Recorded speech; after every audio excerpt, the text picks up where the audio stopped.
Alrighty, here we go. Hello. Shayna Southman, Indigenous Abujikang Dojaba, Nime Indodam. My name is Shayna Southland. I am from Abujikang or Laxal First Nation, and I am from the Sturgeon Clan.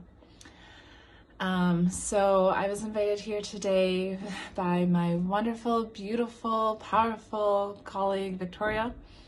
Who is absolutely someone who has taught me just by sharing her story, and someone who I'm so thankful to have met and to go through this journey with.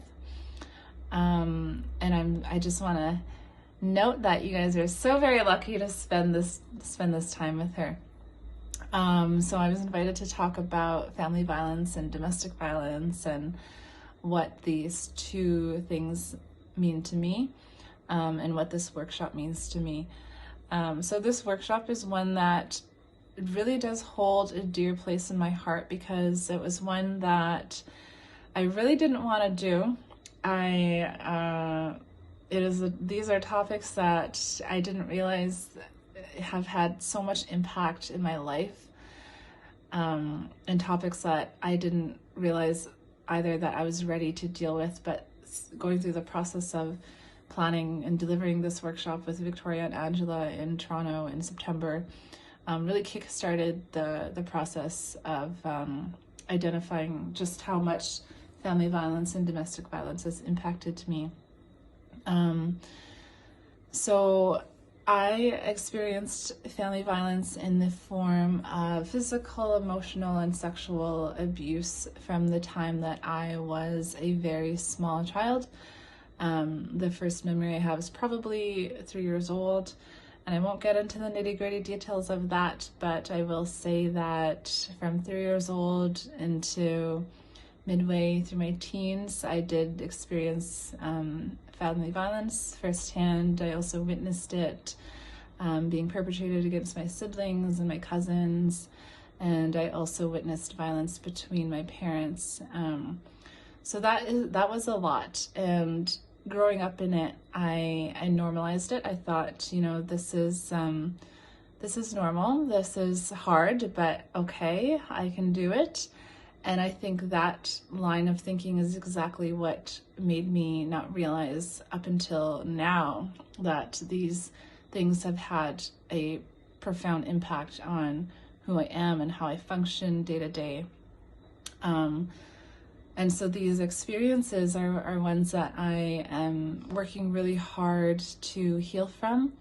And it's a process of being patient with myself, of forgiving myself as I go through the healing process, and of learning also how to give myself what I need, what I didn't get during those years, but also asking other people for support and asking them for specific forms of support. And that really is a learning process. It really takes a lot of humility and work to even get to that position of asking for help.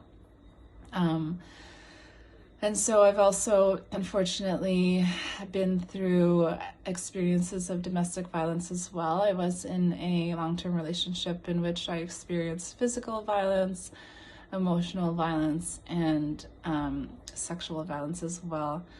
And so again, this is another experience that I am walking with and carrying with and will have to heal from for the rest of my life. Domestic violence, again, through the way that I grew up, felt very normalized to me. I didn't quite realize for a long time that it was wrong, that this shouldn't be the way it is, even though I kind of knew in my gut that, this kind of violence shouldn't be happening. And so it did take me a long time to leave that relationship, and it did come with a lot of guilt when I finally did leave. And even now, I sometimes feel responsible for the wellness of my previous partner, and I still carry that guilt. And again, that is something that I'll be healing from and working on for a long time. So these forms of violence, family violence and domestic violence, and especially when they've been experienced from a young age, they really are like chains. They're like, they make you a prisoner, and they really truly make you just see the world a different way and see yourself a different way. And it creates a life that is really sad and really difficult. And I'm really thankful and happy and just so grateful that through the process of going to therapy and finding what healing methods work for me, that I've been able to come to a place now where I can share this story, where I can even say it out loud to myself, where I can say these words and know that they're true and sit with it and be okay. And I've done that by reaching out to people, by spending time with myself, by being